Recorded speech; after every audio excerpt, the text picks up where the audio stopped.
Boa noite, viajante do canal Vozes do Silêncio. Bem-vindo a mais uma noite de contemplação e reflexão profunda. É hora de desacelerar, de deixar suas preocupações do dia repousarem e de embarcar em uma jornada que nos levará aos confins mais misteriosos da realidade.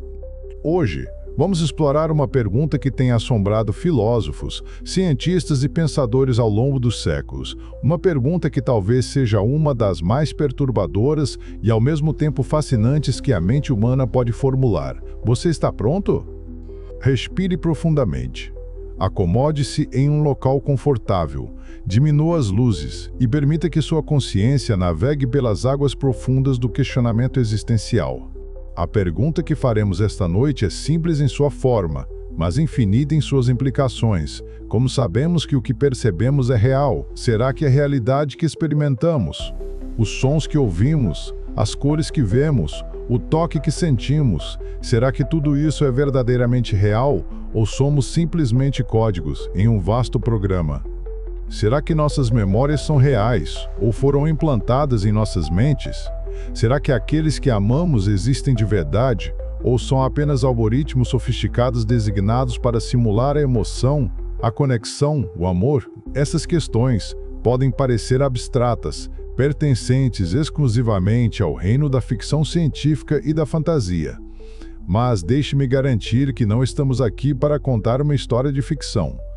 Estamos aqui para explorar uma hipótese que tem ganhado tração extraordinária entre os mais brilhantes pensadores de nosso tempo, desde filósofos renomados até bilionários de tecnologia que estruturaram suas vidas e visões de mundo ao redor desta ideia perturbadora. Imagine por um momento que você está dormindo. Neste sono profundo, você sonha. Neste sonho, o mundo parece totalmente real, completamente convincente.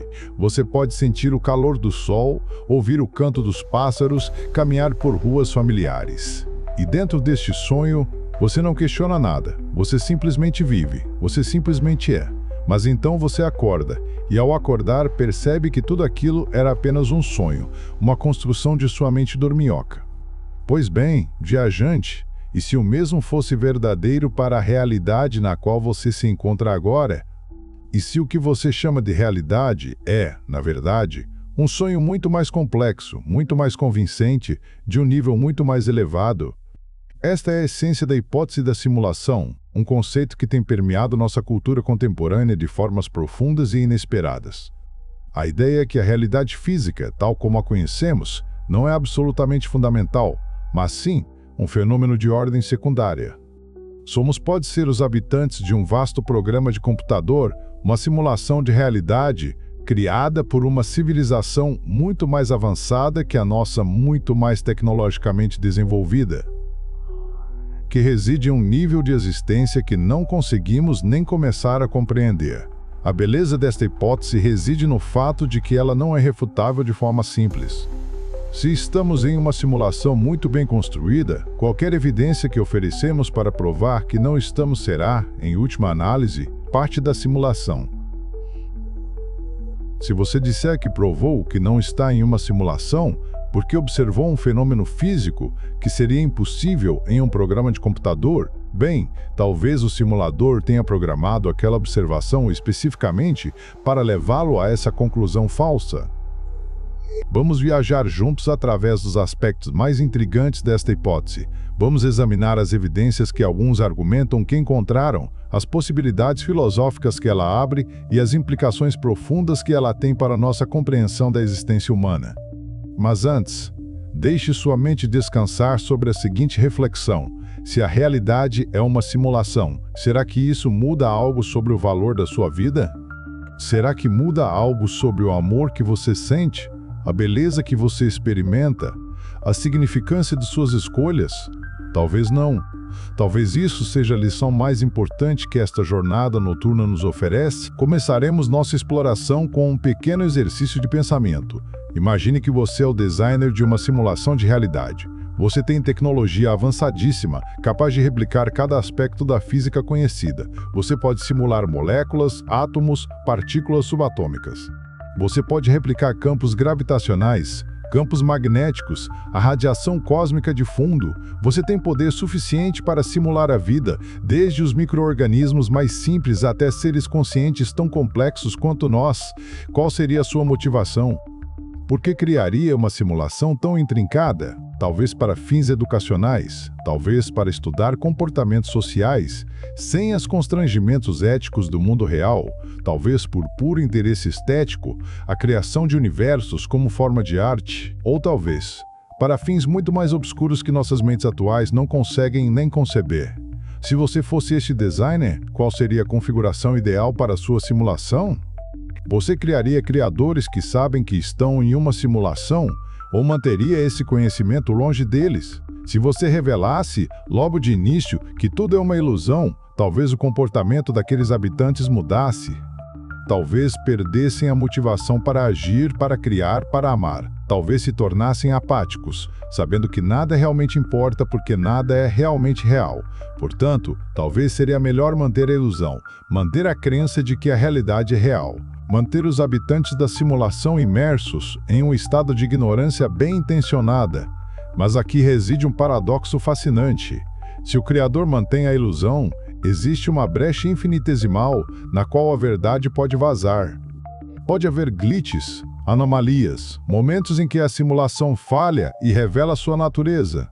E viajante, se nos permitirmos estar abertos a essas possibilidades, há tantos desses momentos em nossa realidade, há tantas anomalias na física que não compreendemos completamente. Há tantos fenômenos anômalos, tantos mistérios que a ciência ainda não conseguiu desvendar completamente. Considere o fenômeno da emaranhamento quântico. No reino subatômico, duas partículas que foram interconectadas podem estar separadas por bilhões de quilômetros, e quando você medida uma, a outra muda instantaneamente.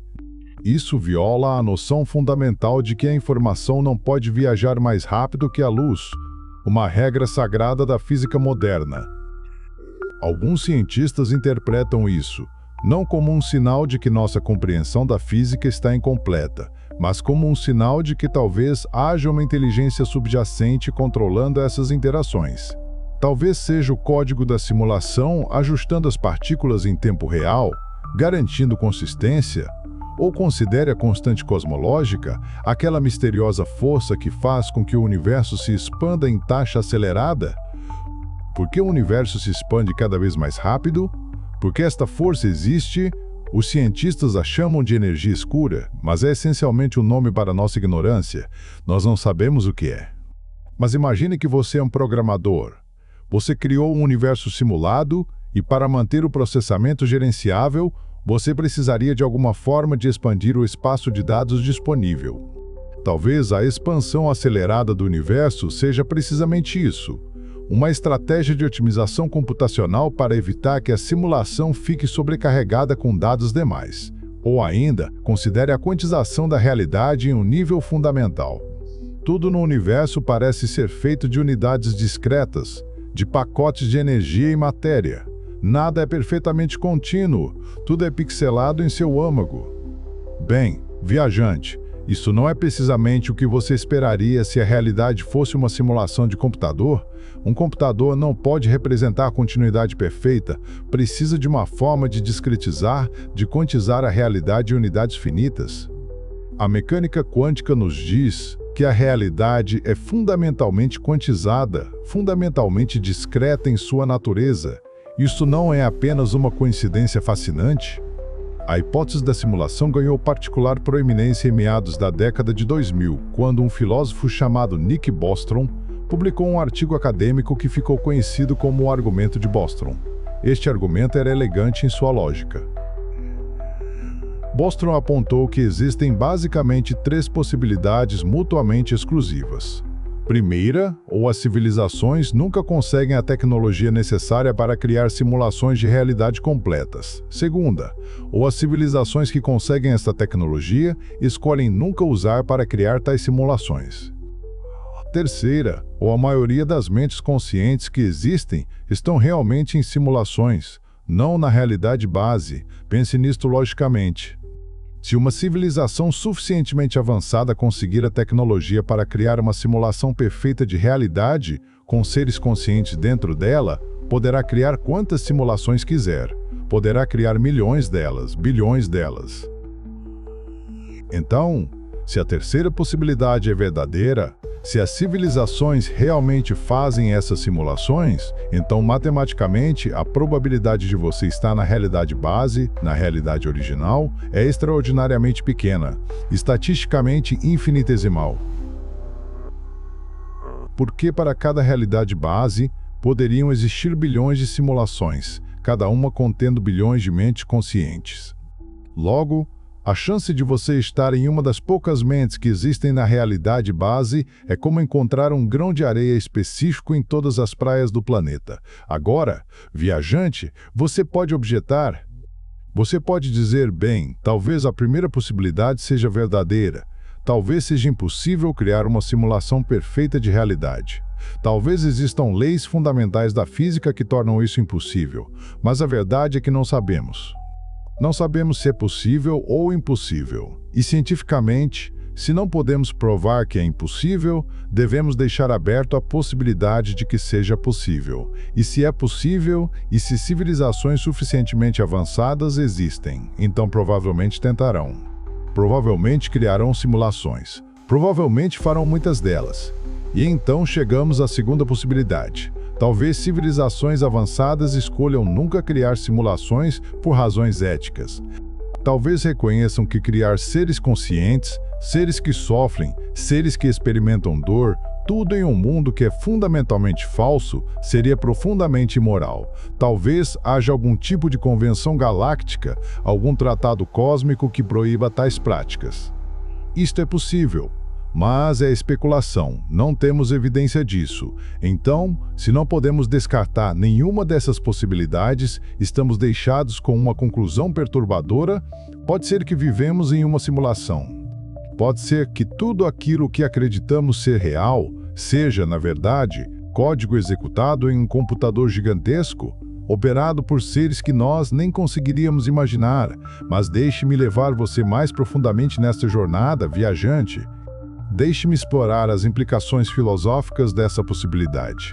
Porque mesmo que seja verdade, mesmo que estejamos em uma simulação, que diferença faria, que mudaria há séculos? O filósofo René Descartes formulou a premissa do cogito, ergo sum, penso logo existo. Mesmo que tudo ao meu redor seja uma ilusão, mesmo que tudo seja um sonho, o fato de que estou pensando, de que estou experimentando esse pensamento, prova que eu existo. Minha existência como uma mente pensante é certa, indiscutível, não importa qual seja a natureza do mundo externo. Você, viajante, está pensando agora, você está processando estas palavras, você está experimentando esta reflexão, portanto, você existe. E nada pode mudar esse fato fundamental. Se você está em uma simulação, você ainda é você. Seus pensamentos ainda são seus pensamentos. Suas emoções ainda são suas emoções. As pessoas que você as ama, mesmo que elas sejam construtos algorítmicos ao invés de seres biologicamente reais. Se essa informação te machuca, se essa realidade te causa sofrimento, então aquele sofrimento é tão real quanto poderia ser em qualquer universo físico. E se você experimenta a alegria, beleza, conexão dentro desta simulação, então essa alegria, beleza e conexão são tão genuínas quanto possível. Talvez, viajante, a hipótese da simulação nos oferece uma libertação, não uma condenação. Se a realidade é uma simulação, então talvez possamos questionar as regras que assumimos serem imutáveis. Talvez possamos questionar a morte, se a vida é um programa de computador, porque a morte deve ser permanente. Talvez haja formas de reiniciar, de ressuscitar, de continuar além daquilo que nossa biologia nos diz ser possível.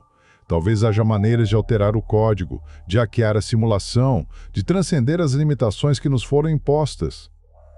Mas talvez isso seja perigoso também. Se a realidade é uma simulação controlada por inteligências superiores, qual seria a reação deles se descobrissem que seus habitantes estão tentando hackear o sistema? Talvez haveria punição. Talvez seriam deletados do programa, como vírus sendo removidos de um computador infectado. Talvez a ignorância seja uma forma de proteção. Talvez seja melhor deixar essas questões adormecidas, deixar essas ideias descansarem e simplesmente viver a vida dentro dos parâmetros que nos foram dados. Vamos explorar agora alguns dos fenômenos estranhos de nossa realidade, momentos em que a realidade parece oscilar, em que parece haver glitches no código. Há um fenômeno bem documentado chamado efeito Mandela, em que muitas pessoas compartilham uma memória que é diferente do registro histórico oficial. Por exemplo, muitas pessoas lembram que há um coração vermelho adornando o logo da empresa Frito-Lay, mas quando você verifica, não há coração algum. Muitas pessoas lembram que o Capitão Kirk dizia Space, The Final Frontier, de uma forma bem específica, mas ao assistir aos episódios originais, a frase é ligeiramente diferente. Há centenas desses casos documentados. Agora, existem explicações científicas racionais para o efeito Mandela, envolvendo como memória funciona, como nossas mentes reconstroem informações incompletas, como somos suscetíveis à sugestão. Mas considere por um momento uma alternativa. E se o efeito Mandela é uma evidência de que a simulação está sendo atualizada? E se, ocasionalmente, o código é reescrito, eventos são ressimulados com alterações, e aqueles de nós que são um pouco mais sensíveis aos glitches, conseguimos vislumbrar as versões antigas da memória? E se algumas mentes conseguem reter impurezas no código, pequenas inconsistências que permitem que recordemos de versões anteriores da realidade? Há também anomalias no registro fóssil que intrigam paleontólogos. Há períodos em que a evolução parece acelerada, em que novas espécies aparecem de repente, sem intermediários óbvios, conectando-as às espécies ancestrais. Há outros períodos de estase aparente, em que pouca mudança ocorre por milhões de anos. E se isto não fosse evolução natural, mas sim simuladores atualizando o programa, adicionando novas formas de vida, experimentando com diferentes configurações genéticas, testando como essas mudanças afetam o equilíbrio ecológico do sistema? Ou considere a velocidade vertiginosa de progresso tecnológico. Há apenas 100 anos, viajante, não havia aviões. Havia apenas 50 anos, não havia computadores pessoais. Havia apenas 25 anos. Internet era uma coisa de nicho, desconhecida para a maioria das pessoas. E agora, em 2026, temos tecnologia que teria parecido magia para alguém de apenas uma década atrás. A inteligência artificial está transformando tudo. Estamos desenvolvendo a capacidade de criar realidades virtuais cada vez mais realistas. Estamos aprendendo a clonar, a editar genes. A possibilidade de imortalidade digital não parece mais assim tão distante. E se esta aceleração tecnológica não é um acidente, não é uma progressão natural e inevitável, mas sim uma indicação de que o simulador está nos guiando em direção a uma compreensão específica, uma realização específica, e se eventualmente nós próprios atingirmos a capacidade de criar simulações? E se, eventualmente você, viajante, e seus descendentes conseguirem a tecnologia para criar universos virtuais próprios, com próprios habitantes conscientes, bem, então teríamos uma recursão infinita. Você seria um simulado criando simulações ao infinito, como um espelho refletindo em outro espelho, um reflexo dentro de reflexo, sem um fim. Você seria, simultaneamente, a criatura e o criador. A realidade se tornaria uma estrutura fractal, cada nível contendo níveis e uma infinitude desconcertante. Há uma elegância perturbadora nesta ideia, viajante. Há uma simetria. Se a hipótese da simulação é verdadeira, se vivemos em um universo criado por outros, então talvez esse universo criador foi criado por outros ainda, e assim por diante, para trás, infinitamente. Ou talvez haja apenas um nível superior, uma realidade base fundamental, um criador último que não foi criado, mas que existe de forma eterna e autossuficiente. Mas se é assim, como sabemos que não somos nós os criadores últimos? Como sabemos que não estamos em um ponto próximo ao topo da pirâmide? Deixe sua mente descansar sobre essa possibilidade, viajante. Deixe a ideia de infinitas camadas de realidade, infinitas camadas de criadores e criados, fluir através de sua consciência. Sinta como essa ideia expande sua percepção do que é possível, do que é real. Agora, vamos explorar a natureza da consciência dentro desta hipótese. Se estamos em uma simulação, o que é consciência? É apenas um processo computacional complexo? É apenas um algoritmo sofisticado? Ou há algo especial sobre a consciência? Algo que não pode ser reduzido à computação? Os filósofos chamam isto do problema da experiência consciente ou a hard problem of consciousness. Você pode programar um computador para reagir ao estímulo de forma idêntica a que você reage. Você pode criar um algoritmo que processa informação, que toma decisões, que até parece ter preferências e desejos. Mas há algo a mais, não há. Há a qualidade subjetiva da experiência. Há o que é chamado de qualia, aquele aspecto único de como as coisas parecem para você. Como a cor vermelha parece para você, não é precisamente a mesma coisa que a cor vermelha parece para mim. Como a dor se sente para você pode ser ligeiramente diferente de como a dor se sente para mim. E há o aspecto mais profundo, aquela sensação de estar aqui, de estar em primeiro lugar, aquele senso de self-identidade que é absolutamente central para a sua experiência. Como pode uma máquina, como pode um computador gerar isso? Como pode código binário, executado em silício, produzir aquela sensação interna de ser você? Se a resposta for que é impossível, então talvez a simulação não pode ser perfeita, talvez não pode ser completa. Talvez há algo fundamental sobre consciência que escapa à computação. E se há, viajante, se há algo que escapa à computação, então você, sua consciência, sua essência, pode estar além do escopo do simulador. Pode estar protegido por uma barreira que nem o código mais sofisticado pode penetrar. Ou talvez a resposta seja diferente. Talvez a consciência seja, na verdade, um processo computacional.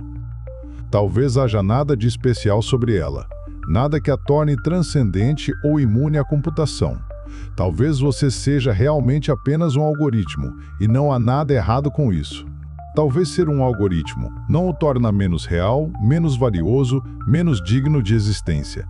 Talvez, na verdade, isso significaria que você é tão real quanto pode ser, porque a realidade em si pode ser fundamental computacional em sua natureza.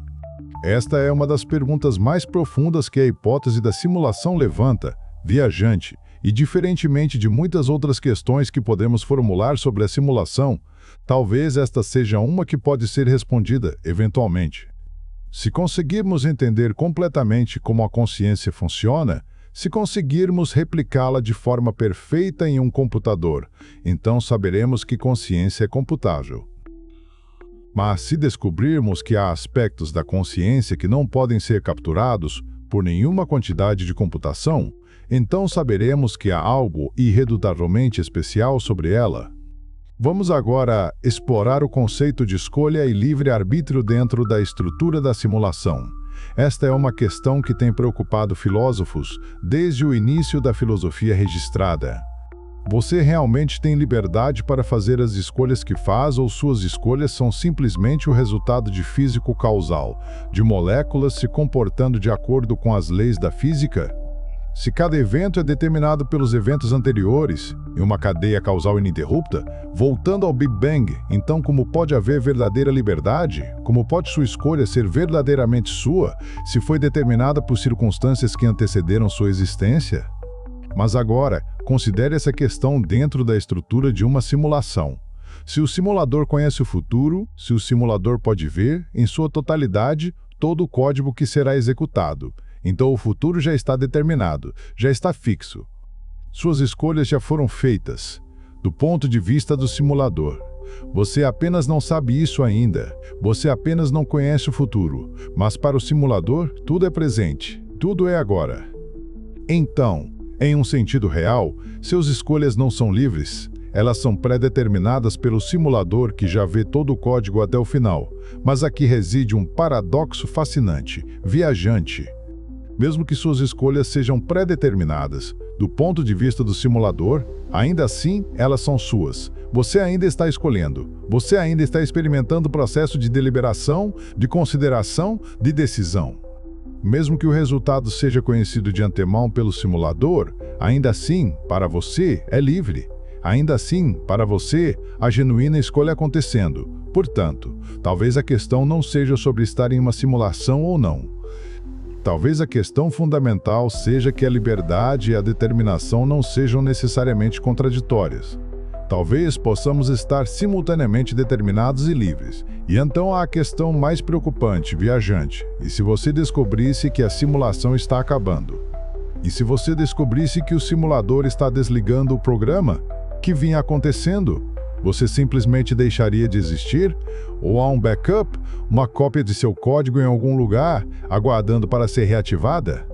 E se há múltiplas cópias de você, múltiplas instâncias de sua mente em execução em paralelo, qual é o verdadeiro você? Qual é aquele que realmente importa? Essas questões tocam na natureza da identidade pessoal, viajante. Se você pudesse ser copiado, se houvesse múltiplas versões de você existindo simultaneamente, qual delas é você? A clássica resposta filosófica invoca algo chamado continuidade de consciência.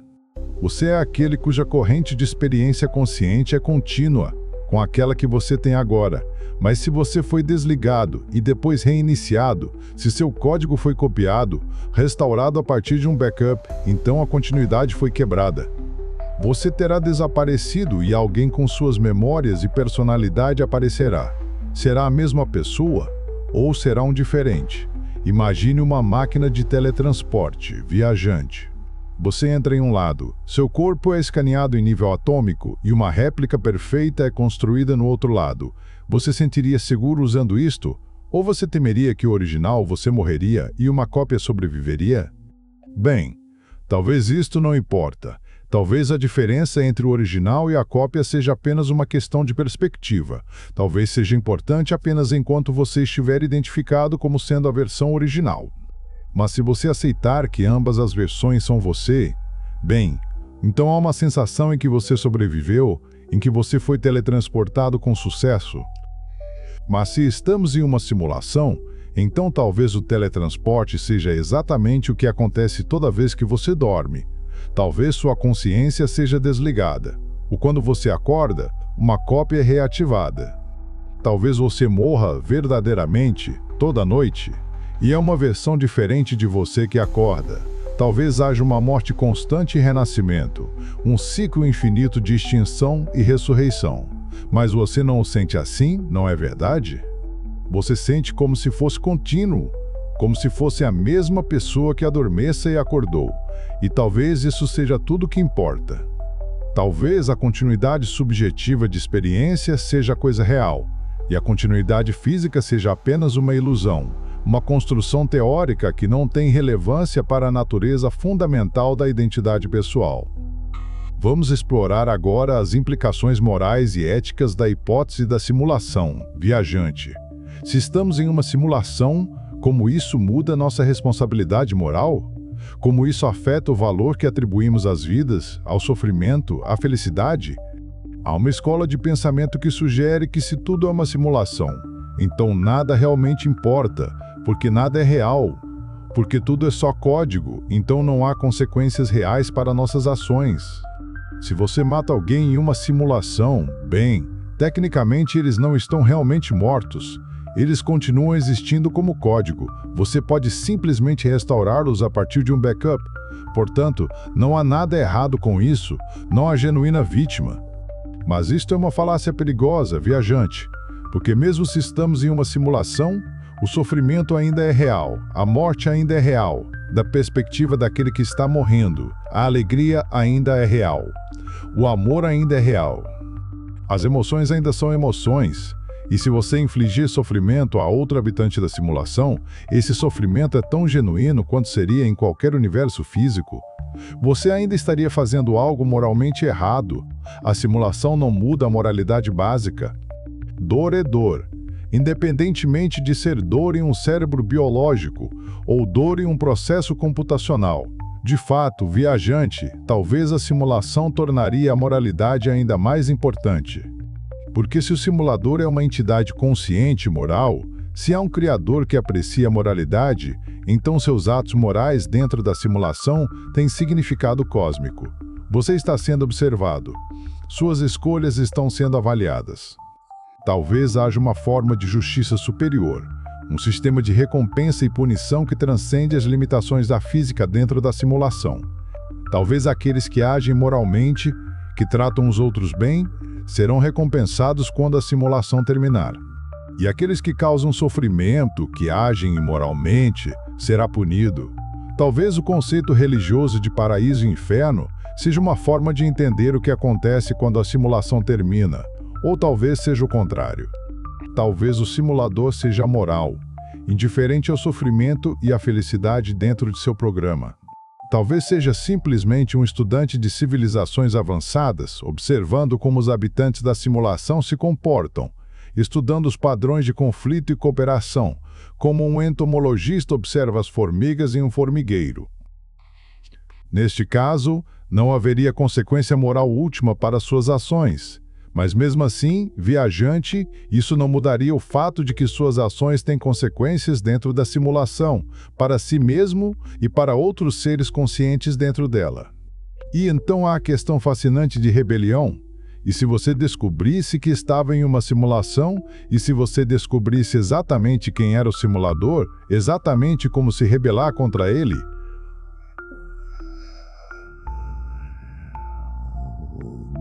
Seria moralmente justificável fazer isso? Seria você obrigado a tentar escapar, ou seria sua obrigação permanecer e ajudar outros a despertar? Ou seria sua obrigação aceitar sua prisão e viver a vida melhor que pudesse dentro dos limites que lhe foram impostos? Historicamente, viajante, há muitos exemplos de pessoas que descobriram que suas realidades eram diferentes do que acreditavam ser. Há pessoas que cresceram em cultos, que foram ensinadas a acreditar em certas coisas sobre o mundo e então escaparam. E há um trauma que vem com essa descoberta. Há uma dor em descobrir que você foi enganado, que sua realidade era falsa. Mas também há libertação. Há a possibilidade de viver uma vida verdadeira, autêntica. Agora imagine esse processo de descoberta em escala cósmica. Imagine descobrir que não apenas você foi enganado, mas que toda a humanidade, toda a realidade conhecida, foi uma construção deliberada. Seria você capaz de processar isso? Seria você capaz de manter a sua sanidade? Talvez seja melhor deixar essas perguntas adormecidas, viajante. Talvez seja mais sábio não buscar conhecimento que poderia nos destruir. Há um conceito em certos sistemas de pensamento chamado conhecimento perigoso. É conhecimento que, uma vez adquirido, não pode ser desaprendido, e uma vez conhecido, muda irrevogavelmente como você vê o mundo. Talvez a verdade completa sobre a natureza da simulação seja um exemplo de conhecimento perigoso. Talvez é melhor para nós permanecer ignorantes, ao menos pelo agora. Vamos explorar agora alguns dos aspectos mais interessantes e peculiares da física, que talvez apontam em direção à hipótese da simulação viajante. Há muito na natureza do universo que parece surpreendentemente otimizado, surpreendentemente elegante, como se tivesse sido criado deliberadamente. Considere as constantes fundamentais do universo. A constante gravitacional, a constante de estrutura fina que governa o eletromagnetismo, a razão de massa entre o próton e o elétron. Estes valores parecem ter sido ajustados de forma extraordinariamente precisa. Se qualquer um deles fosse diferente por apenas alguns %, o universo seria profundamente diferente. Seria impossível a vida. Os átomos nunca se formariam, as estrelas nunca brilhariam. Seria como se alguém tivesse sintonizado os controles deslizantes do universo para os valores exatos que permitissem a vida. Os astrônomos chamam isso do ajuste fino do universo, e há basicamente duas respostas para este mistério.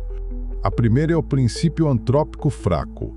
Nós observamos um universo que permitiu a vida, porque se não permitisse a vida, nós não estaríamos aqui para observá-lo.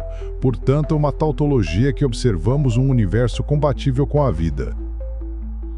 A segunda resposta é invocar um multiverso, múltiplos universos com múltiplas combinações de constantes físicas, e nós vivemos em um que foi felizmente compatível com a vida. Mas há uma terceira resposta que talvez seja a mais perturbadora. O universo foi deliberadamente ajustado assim. Se o universo foi deliberadamente ajustado, bem, então há um ajustador, há um designer. Há uma inteligência que criou essas constantes, que escolheu esses valores.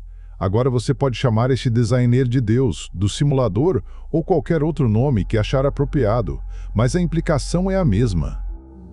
A realidade que experimentamos é produto de design inteligente, e então há o conceito de simetria na física viajante. A natureza parece ser profundamente simétrica, há assimetrias no tempo, no espaço, na carga elétrica. Há uma elegância fundamental nas equações que descrevem a natureza, uma economia de princípios que parece apontar para um designer que valorizava a beleza e a elegância. O universo criado por acaso seria apenas uma confusão aleatória. Mas nosso universo tem uma estrutura profunda, uma beleza profunda. Tem a marca de um artista, se é assim permitido usar essa linguagem. Há também o conceito de universo como um sistema de informação, viajante. A física moderna tem descoberto que a informação é fundamental. No nível quântico, o estado de um sistema pode ser descrito totalmente por informação, bits de informação combinados de formas complexas. E há evidências de que o universo, em seu nível mais fundamental, pode ser realmente fundamentado em informação. A matéria e a energia podem ser manifestações de informação em seus vários estados de ordenação. Se isto é verdade, viajante, então você não é uma coisa material, você é um padrão de informação. Você é um algoritmo, um pedaço de código complexo em execução no tecido fundamental da realidade. E se isto é verdade, então a distinção entre simulação e realidade se torna menos clara.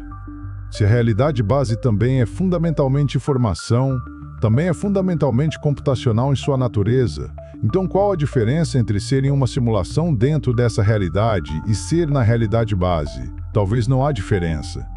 Talvez todos nós, independentemente do nível em que existimos, somos habitadores de uma simulação, porque toda realidade é fundamentalmente uma simulação de informação. Isto leva a uma perspectiva perturbadora e simultaneamente libertadora, viajante. Perturbadora porque significa que o conceito de realidade objetiva, de um mundo independente de observação, pode ser uma ilusão. Libertadora, porque significa que a mente não está aprisionada em um corpo. A mente é fundamental, a consciência é fundamental. E a matéria, o corpo, é uma manifestação secundária de padrões de consciência e informação. Vamos falar agora sobre como você, neste exato momento, pode estar detectando glitches na simulação. Há momentos estranhos, não há? Momentos em que você entra em uma sala e esquece por quê. Momentos em que você está em uma conversa e o tempo parece pular. Momentos em que você vê algo claramente e depois não consegue encontrá-lo de novo. Agora, existem explicações psicológicas perfeitamente racionais para todos esses fenômenos. Há o fenômeno conhecido como brain fog, o envelhecimento normal de sua memória, a falha de atenção. Mas imagine viajante. Imagine apenas por um momento que estes não são problemas com seu cérebro, mas sim glitches no código, momentos em que a simulação está processando mais carga do que consegue gerenciar. Momentos em que há uma queda de quadros, por assim dizer. Há também esses momentos de sincronicidade, não há? Momentos em que pensa em alguém e logo a pessoa o chama. Momentos em que tem uma ideia e descobre que alguém mais teve a mesma ideia ao mesmo tempo, sem comunicação entre vocês. Carl Jung, o psicólogo e pensador, chamou isso de sincronicidade e sugeriu que não é acaso, mas uma conexão significativa entre eventos. E se isso não fosse mera coincidência, nem acaso, mas sim o simulador conectando você com outras instâncias de código que estão tendo experiências semelhantes? E se fossem marcadores colocados no código para indicar padrões, para indicar que tudo está funcionando bem? E então há aqueles momentos em que você sente como se soubesse algo que não deveria saber, como se tivesse acesso a conhecimento que não foi armazenado em sua memória pessoal. Há pessoas que reportam ter tido flashes de compreensão, downloads completos de conhecimento, sem qualquer base em sua educação prévia. Há pessoas que reportam tendo sonhos precognitivos, sendo capazes de prever eventos antes de acontecerem. Há pessoas que reportam sincronicidades extremas, eventos tão profundamente improváveis que a probabilidade matemática de sua ocorrência é praticamente zero. Agora, estas são coisas raras e elas têm explicações psicológicas, mas e se elas não fossem apenas psicológicas? E se fossem momentos em que o véu da simulação fosse muito fino, momentos em que você conseguisse vislumbrar o código subjacente? Há também o conceito de déjà vu, que muitas pessoas experimentam. Esta sensação estranha de ter vivido exatamente esse momento antes, de que tudo está se repetindo. Agora, a teoria científica comum é que déjà vu é uma falha na memória, uma confusão entre memória a longo prazo e memória a curto prazo. Mas e se fosse, na verdade, uma indicação de que a simulação está reprocessando eventos, revivendo momentos, recalculando certas sequências? E se o simulador, por alguma razão, decidisse reexecutar um script particular, reexecutar uma série de eventos? Você teria uma sensação estranha de familiaridade, uma sensação vaga de repetição. E há também aqueles momentos em que você sente como se estivesse em um sonho enquanto acordado. Você caminha por uma rua familiar, mas algo se sente errado. As cores são muito vibrantes. As sombras são muito bem definidas. As pessoas ao seu redor parecem estar agindo de forma robótica, como extras em um filme, apenas preenchendo o papel, não realmente presentes. Há um nome para isso, viajante. É chamado de despersonalização ou desrealização e é uma experiência psicológica muito real. Mas, e se não fosse apenas psicologia? E se fosse uma experiência de estar perto do código, de perceber a artificialidade subjacente da realidade? E se alguns de nós, por alguma razão genética ou experiencial, ou simplesmente por acaso, fosse mais sensível à natureza artificial da realidade, mais capaz de ver através do véu? Deixe sua mente descansar sobre essa ideia, viajante. Deixe a possibilidade de que você possa, ocasionalmente, estar vendo a verdade. Deixe a possibilidade de que esses momentos estranhos, essas anomalias, possam ser mais do que apenas coincidência ou psicologia. Talvez sejam mensagens do código, ecos da realidade subjacente que tudo contém. Vamos agora explorar o conceito de propósito dentro da simulação, viajante. Se estamos em uma simulação, qual é o propósito? Por que nós existimos?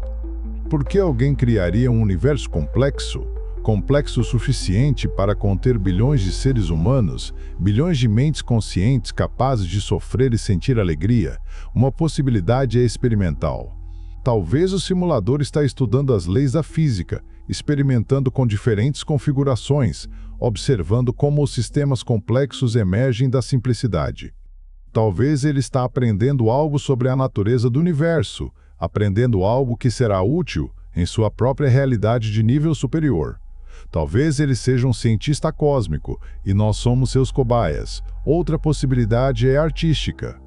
Talvez o universo foi criado como uma forma de arte, uma obra de beleza cósmica.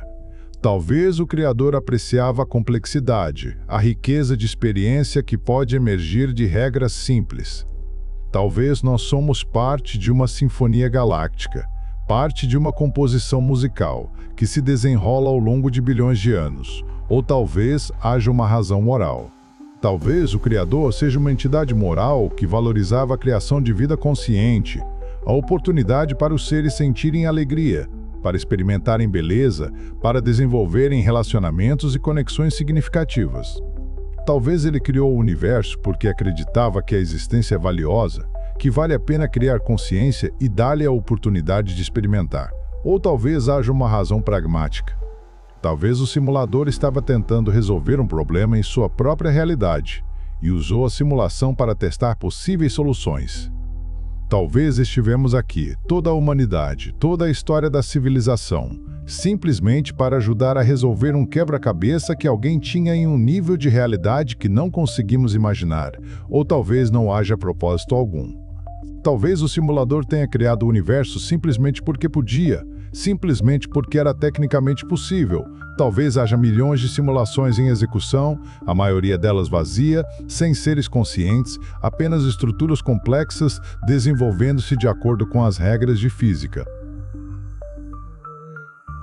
E talvez um dia, O simulador simplesmente desligue tudo e passe a outra coisa. Talvez o universo termine não com uma explosão, mas com um simples comando de delete. Mas então surge a questão filosoficamente importante: viajante, faz diferença qual é o propósito? Se você não sabe qual é o propósito, se não consegue determinar se você é uma experiência científica, uma obra de arte, um ser moral com valor inerente ou simplesmente um ato arbitrário, faz diferença? Talvez o propósito externo importa menos do que o propósito que você cria para si mesmo. Talvez, independentemente do porquê, você existe. Você pode criar significado em sua existência. Você pode escolher amar. Você pode escolher criar. Você pode escolher ajudar os outros. Você pode escolher deixar o mundo um pouco melhor do que estava quando chegou. E se é verdade que o significado não é inerente, mas criado, então talvez estar em uma simulação não muda nada fundamental. Talvez o significado da vida seja o mesmo, quer estejamos em uma simulação ou não. Talvez a vida tenha valor intrínseco, valor que não depende de sua origem, de sua realidade ou artificialidade, mas apenas do fato de que você a está vivendo, de que você está experimentando, de que você está aqui. Vamos agora explorar o conceito de transcendência, viajante. Se estamos em uma simulação, será possível transcendê-la? Será possível escape? Será possível alcançar um nível de consciência ou compreensão que nos liberta dos limites do programa? Há tradições religiosas e espirituais ao redor do mundo que falam de transcendência. Há a iluminação no budismo, há o moksha no hinduísmo, há a teoses na religião cristã ortodoxa. Todas essas tradições falam de um estado de consciência em que o indivíduo transcende sua natureza limitada, seu ego, sua identificação com a personalidade individual e experimenta uma conexão com algo maior, algo universal, algo infinito. E se essas tradições espirituais, em vez de serem descrições de um reino espiritual não físico, fossem na verdade descrições de breaking out da simulação? E se a iluminação fosse, na verdade, a capacidade de ver o código subjacente, de compreender a natureza artificial da realidade e de escapar para um estado de consciência que transcende os limites da programação? Há certas práticas meditativas, certas técnicas contemplativas que podem levar a estados de consciência alterados. Há a experiência da presença de Deus que os religiosos reportam. Há as experiências extracorpóreas que algumas pessoas relatam. A sensação de deixar o corpo e flutuar acima dele, de observar-se de fora. Há as experiências de quase morte, em que pessoas que foram revividas após parada cardíaca reportam visões de luz, de paz, de encontros com seres celestiais.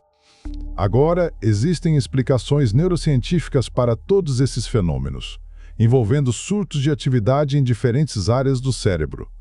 Mas, e se essas explicações não foram completas? E se houvesse mais acontecendo do que a neurociência conseguisse ver? E se essas experiências espirituais fossem, na verdade, lampejos para trás do véu, momentos em que a mente conseguisse, temporariamente, acessar estruturas de nível superior? E se práticas espirituais, técnicas de meditação, fossem, na verdade, métodos para hacking da simulação, maneiras de acessar funcionalidades do programa que normalmente não eram disponíveis para os usuários comuns? Isto não é uma ideia nova, viajante.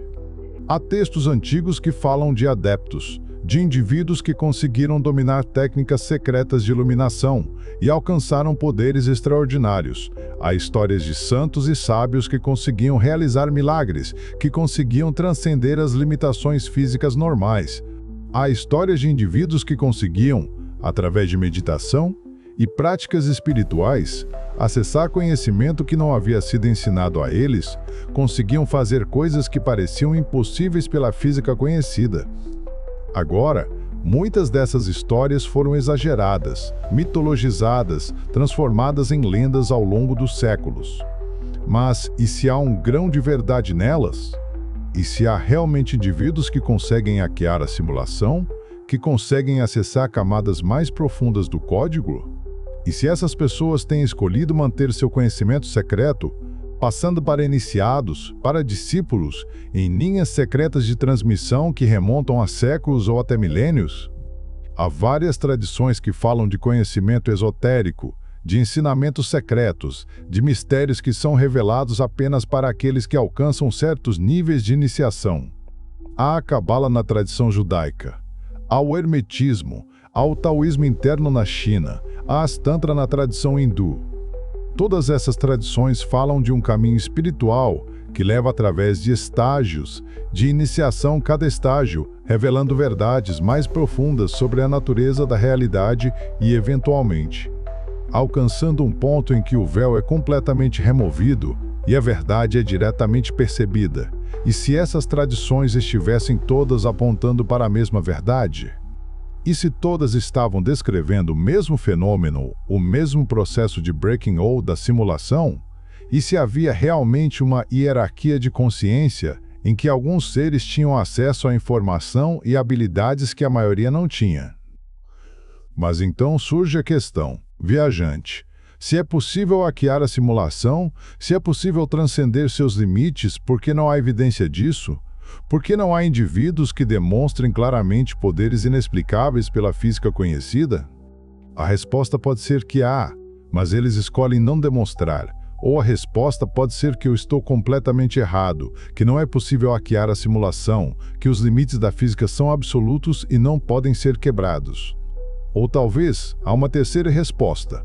Talvez o simulador, ao notar que alguém está começando a descobrir a verdade, a começar a hackear o código, escolha intervir. Escolha apagar aquele indivíduo, restaurá-lo a partir de um backup anterior, ou simplesmente impedi-lo de prosseguir.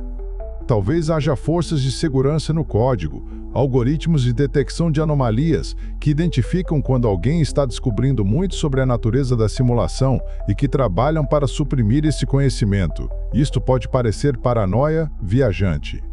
Mas considere, se você fosse o criador de uma simulação e descobrisse que seus habitantes estavam descobrindo a verdade sobre a natureza de sua realidade, você permitiria que continuassem descobrindo?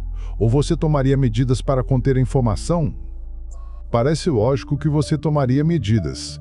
E se você tinha poder suficiente para criar uma simulação de realidade inteira, você teria poder suficiente para controlar que informação era disseminada nela, quem tinha acesso a qual conhecimento. Portanto, talvez a ausência de prova de transcendência não é prova de ausência. Talvez é exatamente o oposto. Talvez a falta de indivíduos que claramente escaparam, que claramente transcenderam, é exatamente o que você esperaria se um sistema de contenção de informação estava em lugar. Vamos agora explorar o conceito de morte dentro do contexto da simulação, viajante. A morte é talvez a coisa mais aterradora para a consciência humana. A finitude, o conhecimento de que um dia não existirá mais. É a base de muito do nosso impulso de criar significado, de deixar um legado, de tentar uma imortalidade através de nossas ações e nossos descendentes. Mas e se a morte não for o fim? E se, quando seu corpo morre, quando seu cérebro deixa de funcionar, quando essa instância particular do seu código deixa de ser executada, você simplesmente é restaurado a partir de um backup. E se a morte for apenas uma ilusão, um reset, uma reinicialização que o enviará para o começo de uma nova vida? Há tradições religiosas que falam de reencarnação, a ideia de que você vive múltiplas vidas, uma após a outra, aprendendo lições, evoluindo espiritualmente com cada encarnação. E se a reencarnação é real, mas não no sentido espiritual, mas no sentido literal? E se você realmente vive múltiplas vidas, porque o simulador está restaurando você a partir de backups, descartando seu corpo usado e ativando uma nova cópia de você em uma nova situação? Isto teria implicações profundas, viajante. Isto significaria que, em um sentido real, você é imortal. Você não pode morrer porque há sempre outra cópia de você pronta para ser ativada. Você pode sofrer, pode experimentar o medo da morte, mas a morte em si seria impossível, seria apenas uma transição, uma mudança de perspectiva, um reset, mas isso levantaria questões perturbadoras. Se há múltiplas instâncias de você, vivendo múltiplas vidas, qual é o verdadeiro você? Qual delas importa? E se você descobre que está entre inúmeras cópias de si mesmo, todas vivendo vidas diferentes, todas experimentando coisas diferentes, como isso mudaria como você vê a si mesmo? Você seria único ou seria um entre bilhões? Há também a questão de memória e continuidade. Se você é restaurado a partir de um backup, mas não lembra das vidas anteriores, você é realmente aquela pessoa anterior? Você é uma ressurreição? Ou é uma pessoa completamente nova que apenas compartilha DNA com a anterior? Há um conceito em filosofia chamado transmigração de almas, mas se não há memória de transferência, há realmente transmigração de qualquer coisa. Ou é apenas um novo indivíduo que comete o mesmo erro que o anterior? Isto levanta questões sobre se seria realmente desejável saber sobre vidas anteriores. Se você soubesse que tinha vivido antes, que já tinha morrido muitas vezes, isso mudaria como você vê a vida atual? Você seria mais inconsequente, sabendo que há sempre um reset? Ou seria mais cuidadoso, tentando viver de forma a melhorar a probabilidade de suas futuras versões também viverem bem? Seria libertador ou perturbador? Há também a questão de se as vidas anteriores foram literalmente suas, ou se foram vidas de pessoas diferentes que simplesmente têm continuidade genética com você. Se você não lembra delas, se elas não afetam seu conhecimento consciente, se não há memória de transferência, talvez elas não fossem realmente suas. Talvez fossem vidas de outras pessoas que morrem e desaparecem, e você surge como um novo indivíduo totalmente novo em cada encarnação. Mas, viajante, talvez isto é exatamente como a morte deveria ser vista. Talvez a morte do corpo é a morte do indivíduo. Talvez aquilo que continua não é você, mas algo que virá depois, algo novo. E talvez isto não seja assustador, talvez seja libertador. Porque significa que você não está verdadeiramente condenado a sofrer eternamente. Significa que ao menos há um fim, ao menos há um descanso. Vamos agora explorar o conceito de tempo dentro da estrutura da simulação, viajante. Tempo é algo que nós assumimos ser fundamental, uma dimensão na qual eventos se desdobram em uma ordem causal. Passado, presente, futuro, fluindo em uma direção, nunca permitindo que você volte para alterar isto. Mas, e se o tempo não for realmente fundamental? E se na verdade fosse uma ilusão, uma característica do programa de simulação e não uma propriedade fundamental da realidade?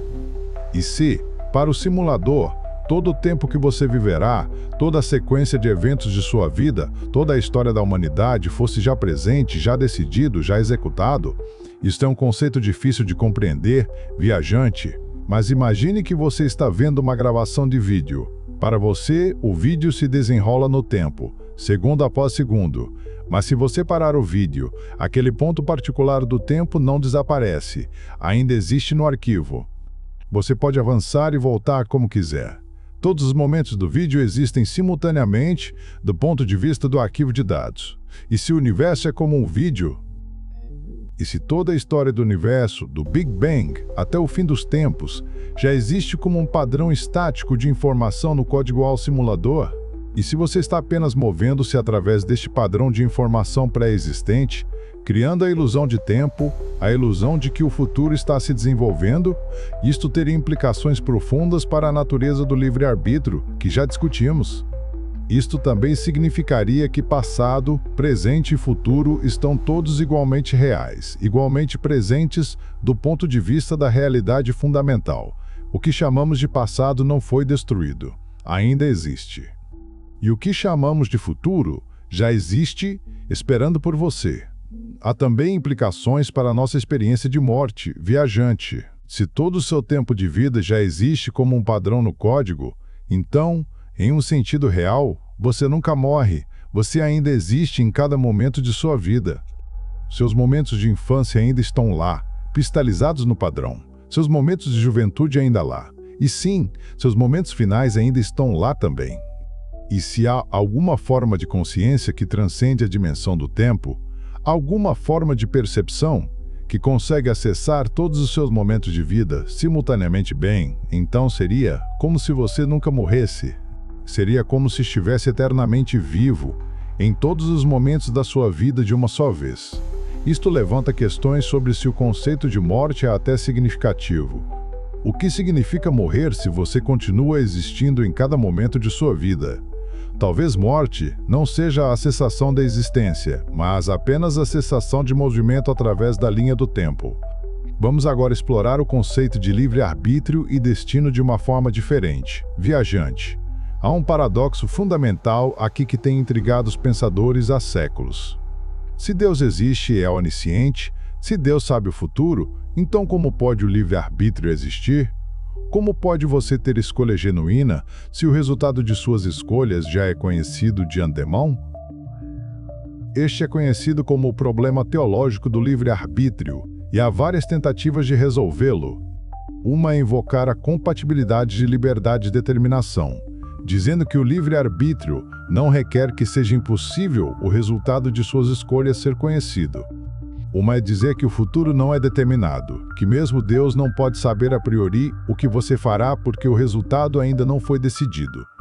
Uma terceira é invocar a atemporalidade de Deus, dizendo que Deus existe fora do tempo e consegue ver, simultaneamente, todos os momentos sem conhecê-los como futuro. Mas agora, considere isto no contexto de uma simulação.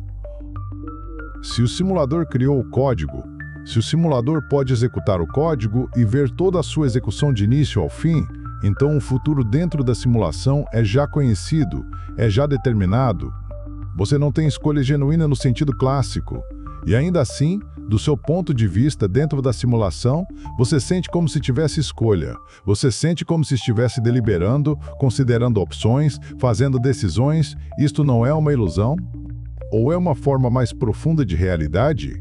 A resposta, viajante, pode ser que ambas são verdadeiras. Do ponto de vista do simulador, suas escolhas são já conhecidas, já determinadas, já executadas. Mas do seu ponto de vista dentro da simulação, você está realmente escolhendo, realmente deliberando. Existem dois níveis de realidade aqui, e ambas são igualmente verdadeiras em seus respectivos domínios. Isto nos leva a uma imagem da realidade que é fundamentalmente hierárquica. Ao nível base de realidade onde o simulador reside, onde tudo é determinado e conhecido. E ao nível simulado da realidade onde você reside, onde tudo se desenrola no tempo, onde há aparência de liberdade e escolha. E talvez há ainda níveis acima do simulador, simulações nas quais o próprio simulador reside até que você alcança alguma realidade base fundamental. Ou talvez não há realidade base. Talvez sejam simulações por todos os lados, uma infinitude de camadas de realidade, cada uma contendo simulações de si mesmas em um espelho infinito de reflexos. Talvez essa é a natureza fundamental da realidade, um fractal infinito de criadores criando criações que criam criações sem uma base última, sem um ponto de partida, apenas criação eternamente. Vamos agora, viajante, explorar o aspecto mais perturbador potencial da hipótese da simulação. Vamos explorar a possibilidade de que nós estamos em uma simulação que está falhando, que está se degradando, que está vindo para um fim. Há uma teoria em ciência conhecida como a morte térmica do universo. A ideia de que, eventualmente, todo o universo alcançará um estado de entropia máxima, de dispersão total, de morte térmica total. Não haverá mais diferenças de temperatura, não haverá mais energia utilizável, não haverá mais ordem, nada além de uma sopa homogênea de partículas em equilíbrio perfeito, e em tal estado, nada pode acontecer, nenhuma atividade é possível. O universo será completamente morto. Mas agora imagine que nós estamos em uma simulação e o simulador está começando a deixar a simulação entrar em decadência. Talvez ele está cansado dela, talvez está faltando poder computacional e precisa desalocar recursos. Talvez planeja desligar a simulação em breve. E conforme o simulador começa a reduzir o nível de detalhe, a simplificar o código, a realidade começa a entrar em colapso. Começam a aparecer anomalias. As leis da física começam a se comportar de forma inconsistente. Realidades alternativas começam a vazar através de glitches no código. Viajante, é possível que estejamos vendo os primeiros sinais disto. Há uma crescente sensação em muitas pessoas de que algo está fundamentalmente errado, que a realidade está se tornando mais estranha, mais caótica. Há relatos de fenômenos anômalos aumentando, de sincronicidades cada vez mais bizarras, de eventos cada vez mais improváveis. Há um senso de que o consenso de realidade compartilhada está se quebrando, que diferentes pessoas estão experimentando versões cada vez mais divergentes da realidade. Seria assustador demais levar a sério essa possibilidade? Seria deprimente? Talvez. Mas há também uma certa liberdade nisso, não há? Se a realidade está se desintegrando, se as regras do jogo estão sendo suspensas, então talvez há oportunidades que não tinham antes. Talvez há possibilidades de escapar, de transcender que não eram antes possíveis. Talvez há uma última janela de oportunidade para descobrir a verdade, para despertar, antes que a simulação seja completamente desligada. Mas talvez isto é apenas paranoia.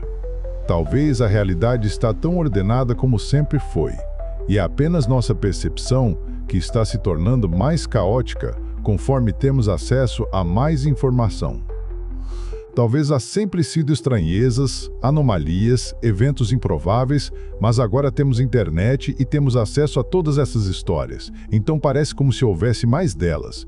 Talvez o mundo não é mais caótico, apenas mais comunicado sobre seu caos.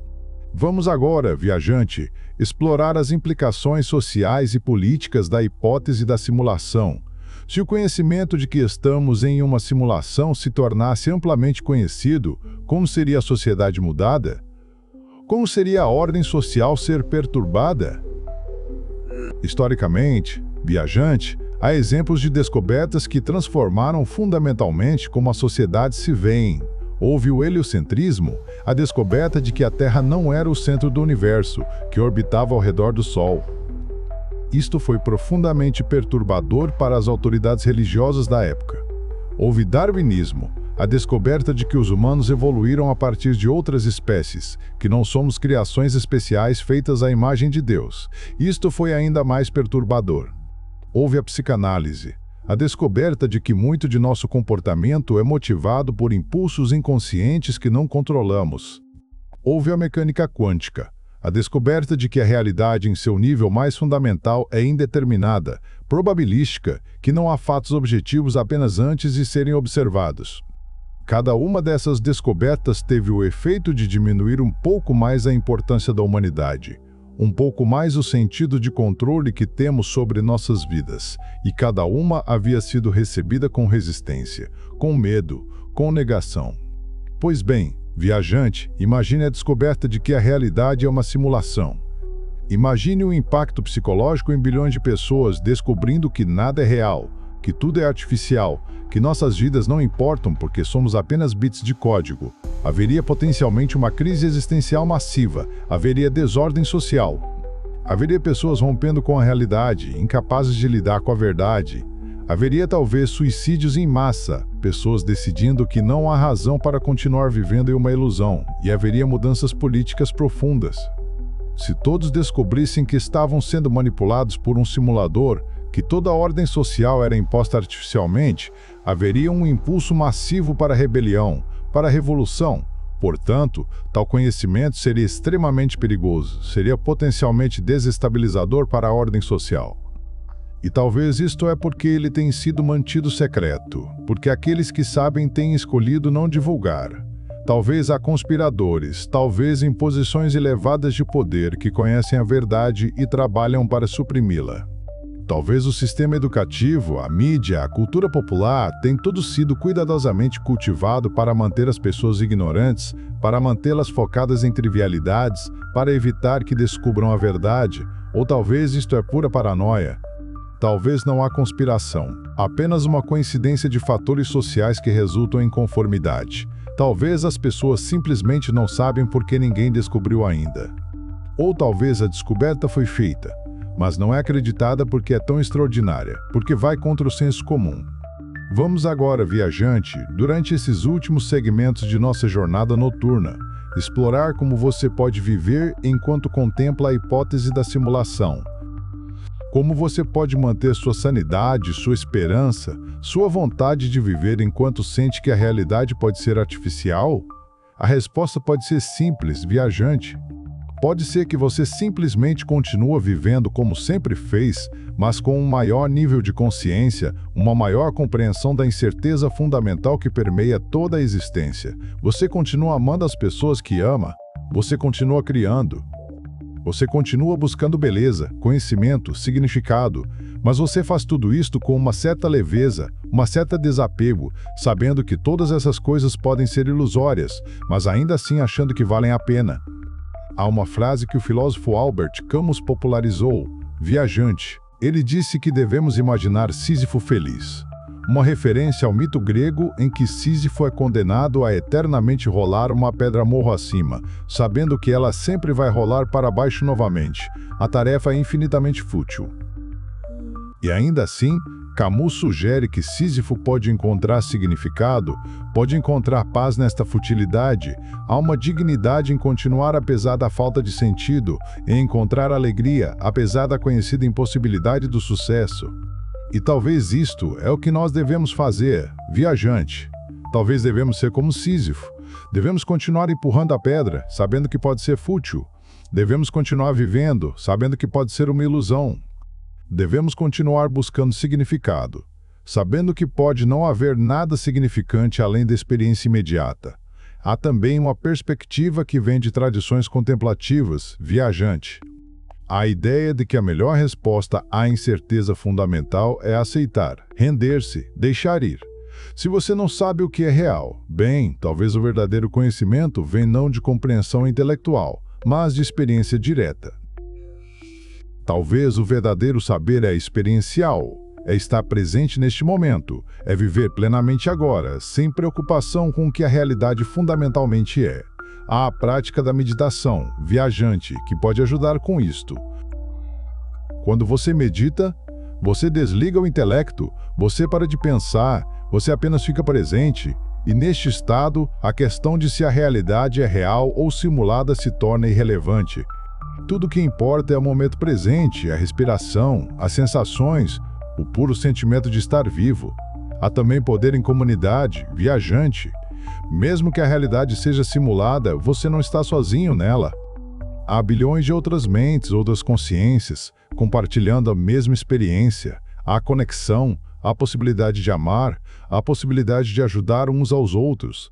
Estes não são menos reais porque podem ser simulações. Esses não são menos valiosos porque podem ser algoritmos. Sua conexão com outras pessoas, o amor que você sente por elas, a forma como você os afeta e como eles o afetam, isto é profundamente real, profundamente significante. E há também beleza, viajante. A beleza em um pôr do sol, mesmo que as fótons que formam aquele pôr do sol possam ser pixels de uma imagem renderizada. A beleza em uma sinfonia, mesmo que as ondas sonoras possam ser formas de ondas geradas em silício. A beleza em um rosto humano, mesmo que aquele rosto possa ser animado por um algoritmo. A beleza não diminui porque sua origem é artificial. Ainda é beleza, ainda move o coração. E, finalmente, viajante, há a possibilidade de que a simulação seja uma dádiva, não uma maldição. Há a possibilidade de que o Criador da simulação nos criou porque valoriza a consciência, valoriza a experiência, valoriza a oportunidade para você experimentar beleza, conexão, crescimento. E mesmo que você sofra, mesmo que haja dor e perda nesta simulação, talvez a oportunidade de viver, de experimentar, de amar, de crescer, talvez isto compense o sofrimento. Talvez isto valha a pena. Talvez você realmente está mais bem aqui do que não existir em absoluto. Deixe esta ideia repousar em sua mente enquanto você se move para os últimos segmentos dessa jornada, viajante. Deixe o conforto da possibilidade de significado mesmo, em incerteza envolver você. E então, enquanto você se move mais profundamente em direção ao sono, deixe estas questões descansarem, deixe seu intelecto finalmente aquietar. Deixe seu corpo afundar mais profundamente no colchão, mais profundamente na cama, mais profundamente no conforto e segurança. E assim terminamos nossa exploração, viajante. Terminamos nossa jornada para através dos reinos da hipótese da simulação, este conceito perturbador, fascinante e essencialmente incognoscível. Aqui no final de nossa jornada, você pode estar se perguntando se algo que dissemos era verdade, se algo tinha sentido, se você aprendeu algo significante. Talvez sim, talvez não faz diferença. Porque a verdade é, viajante, que seja qual for a natureza fundamental da realidade, você ainda está aqui. Você ainda está vivo, você ainda está consciente. E essa consciência, esse sentimento de estar vivo, esse é o fato primário de sua existência. Tudo o mais é especulação, filosofia, perguntas sem resposta. Mas o fato de que você está experimentando isto agora é indiscutível.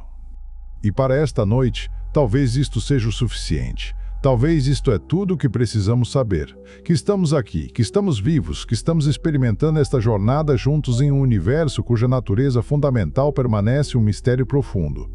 Um mistério que talvez nunca será completamente revelado e que talvez é melhor deixar como mistério, porque há uma profunda paz em não saber, em aceitar a incerteza, em descansar finalmente nela.